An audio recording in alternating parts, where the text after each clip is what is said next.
Vamos com o nosso querido João Victor Teófilo. Tem o que é, João? É um artigo? É uma coluna? É uma coluna. É a coluna do Lauro Jardim, do jornal o Globo. Ele escreveu um texto bem curto mesmo, é um parágrafo só, dizendo o seguinte, Pitoli. Em conversas reservadas, alguns ministros do Supremo Tribunal Federal se mostram incomodados com a postura de Alexandre de Moraes na condução do inquérito do golpe. Avaliam que seu comportamento tensiona o caso mais do que o necessário. Esses ministros, porém, não dirão isso em público. Repete. Aquela vinheta, repete. Já que você está o rei da vinheta hoje, Pinguim, aperta essa vinheta aí, meu filho. Cadê a vinheta do repete? Repete. Em conversas reservadas, alguns ministros do Supremo Tribunal Federal se mostram incomodados com a postura de Alexandre de Moraes na condução do inquérito do golpe. Avaliam que o comportamento tensiona o caso mais do que o necessário. Esses ministros, porém, não dirão isso em público. Isso é o que diz Lauro Jardim no jornal O Globo. Aqui, nessa mesa de bar... Você... se eu tivesse numa mesa de bar agora... Vamos lá. Eu posso tirar algumas conclusões. Primeiro que Lauro Jardim tem acesso a alguns ministros do Supremo Tribunal Federal. A exemplo da amiguinha Daniela Lima, provavelmente. Esse contato com esses ministros do Supremo Tribunal Federal incomodados, né, com a postura de Alexandre de Moraes, reforça a tese de que quem deu o primeiro passo errado nesse sentido, queimando a largada, foi Paulo Gonet. Muitos disseram, quando da denúncia apresentada por Gonet, que o Gonet queimou a largada. O Gonet não era agora, meu filho. Sabe aquele cara? Escapou! Não era agora.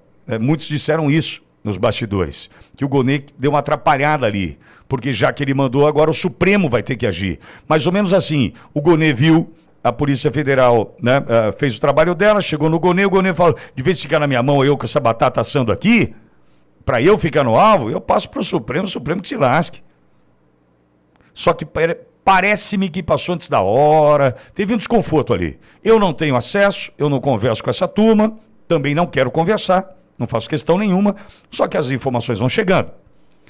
E essa informação vinda de Lauro Jardim, aqui ao meu lado, de volta à bancada, Cláudio Coffari. Cláudio, essa postura de Lauro Jardim traz alguns pontos, algumas ponderações. Primeiro, se estão incomodados, é porque de fato tem algo que vai além. Se você calça um sapato e ele serve perfeitamente, ele não te incomoda. Não tem nada ali, não tem uma pedra, não tem um sapato apertado, não tem um cadastro que passou do ponto do aperto. Ele é um sapato confortável.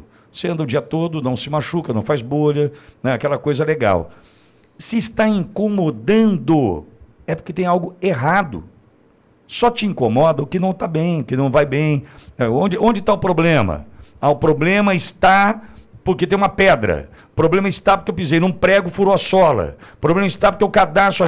É problema. Incomodou, é porque tem problema. Para mim isso aí fica nítido. Se trouxe incômodo, tem problema. Ok.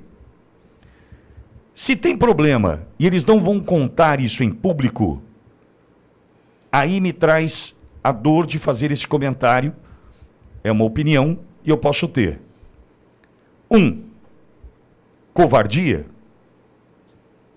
Covardia? Por que eu posso pensar dessa forma?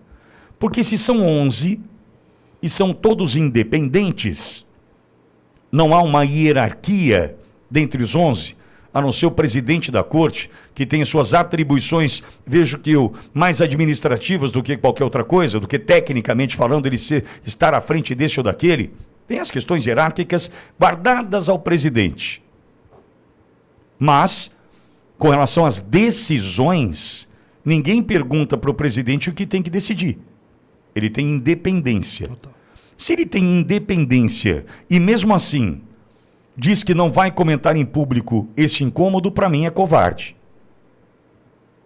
Ou existe algo que ultrapassa a nossa capacidade de saber, que pode sugerir qualquer situação relacionada a um chantagear, uma ameaça, uma conversinha pé de ouvido, eu sei o que você fez no verão passado, e é bom a gente andar junto nisso até o fim. E não estou encontrando uma terceira alternativa que eu adoraria encontrar, que é um dane-se o Brasil, eu não dependo de voto mesmo, vou até os 75 anos aqui, minha vida está ganha, vou ficar eu brigando. Deixa esse cara aí fazer o que está bem, que ele bem entende. Eu não consigo achar isso uma alternativa, embora talvez seja. Cláudio, nós temos uma publicação, Lauro Jardim, incômodo dentro do Supremo, porém não comentarão em público, ou seja, porém tudo vai seguir. Seja bem-vindo, Cláudio, bom dia. Bom dia, Alexandre Pittoli, bom dia aos colegas de estúdio, enorme audiência da Auriverde no Brasil e no planeta Terra inteiro.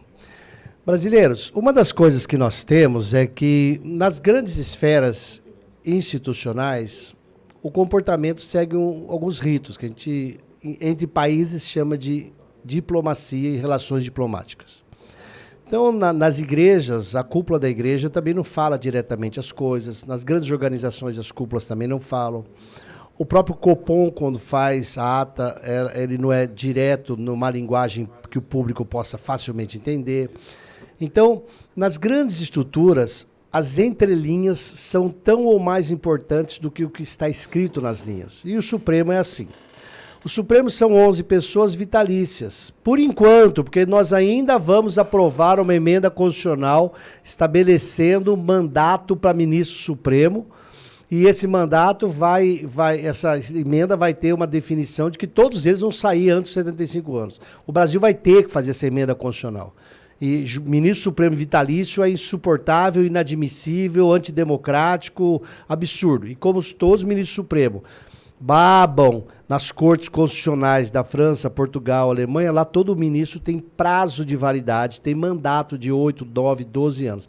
Então, brasileiros, nós ainda vamos aprovar uma PEC alterando e acabando com a vitalicidade dos ministros supremos. Eles vão tudo para casa no devido momento deles, mas não vai ser os 75 anos que o Brasil não suporta essas pessoas ali, por tanto tempo, mandando na gente.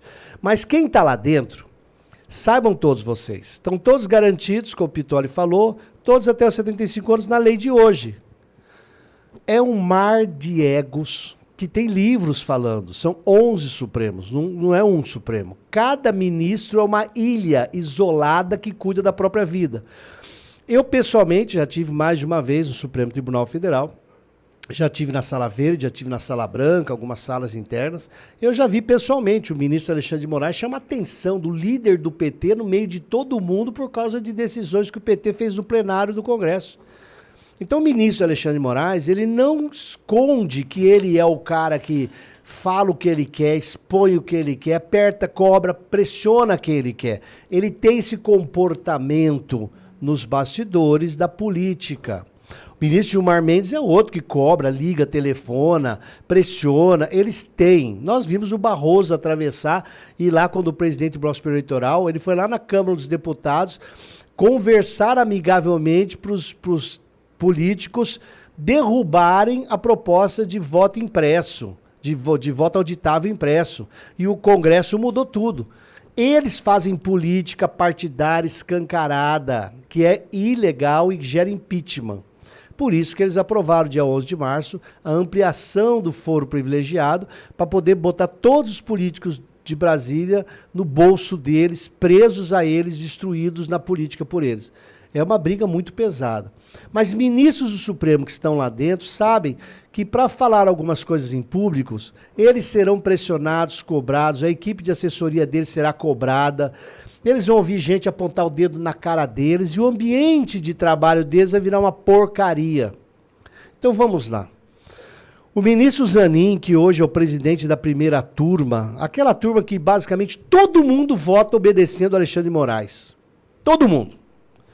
O ministro Zanin, presidente da primeira turma, pautou para 25 de março o julgamento da denúncia na primeira turma, negou que vá para o plenário, que é outro absurdo, outra palhaçada, rasgar mais uma vez. Um ex-presidente só pode ser julgado no plenário. O Lula era assim, mas o Lula pode, o Lula tira da cadeia, o Lula vira presidente. O Bolsonaro tem que ser destruído, porque o bolsonarismo tem que ser destruído. Então, mais um escancarado exemplo de absurdo. Essa denúncia dia 25, o Zanin foi. Eu vou citar o ministro Zanin. Ele é advogado do Lula e conta todos os procedimentos da Lava Jato. Quando o Moro condenou o Lula e o recurso chegou para o relator lá no Tribunal Federal em Porto Alegre, o relator Thompson, ele pegou, indicou para o julgamento para 127 dias depois. O Zanin peticionou e falou que um juiz que marca, o desembargador que marca o julgamento apenas 100 e poucos dias depois, ele já está com o voto pronto. O Zanin falou isso. 100 e poucos dias não dá para alguém julgar um processo desse. Então ele já está com o voto pronto. O Zanin pautou para menos de um mês. O voto está pronto, o julgamento está pronto, o resultado está pronto. E os ministros que usaram Lauro Jardim para fazer isso sabem que eles vão se expor para tomar muita cacetada interna, pressão política. Nossa, é um jogo sujo, que na política a gente podia esperar, mas no STF, infelizmente, eles não jogam mais como ministros de uma corte. Eles jogam como políticos, jogam abaixo da cintura. É uma tristeza, Pitoli. Por isso que não fala. Porque vai tomar porrada lá dentro, pra todo lado, e o cara fala, é o que você falou. Eu vou comprar essa briga pra quê? Vou ficar aqui mais 10, 20, 30 anos, né? Vou ficar esse tempo todo aguentando. Não, deixa. O jogo tá com a carta marcada e definida, Pitoli. Não é o que vai ser julgado, é quem julga, né? Não é verdade? É quem é julgado, isso mesmo. Quem é julgado, o nome do julga, processo define a condenação. Exatamente. E a gente já sabe que vai dar, né? Lembrando que se fosse o Renan Calheiros, eles marcavam isso daí para 2048, 2039, porque o do Renan Calheiros, um monte de processo prescreveu porque o Supremo não quis olhar. E provavelmente Renan Calheiros tem história para contar dessa turma. Frequentou os mesmos lugares, muitas vezes as mesmas festinhas. O Lula falou quando ele estava em São Bernardo, antes de ir para a cadeia, lá em Curitiba, ele falou, se eu for preso, eu derrubo a República. Aí deixaram o Lula lá fazendo discurso no sindicato de São Bernardo, subiram no caminhão antes de ir para a cadeia. E voltou o presidente. E ele negociou tudo. Vocês querem que eu abra a boca? Não, então vamos combinar. No meio do caminho, manda só uma janja para ele ficar tranquilo. E volta o presidente. Voltou o presidente. E volta o presidente.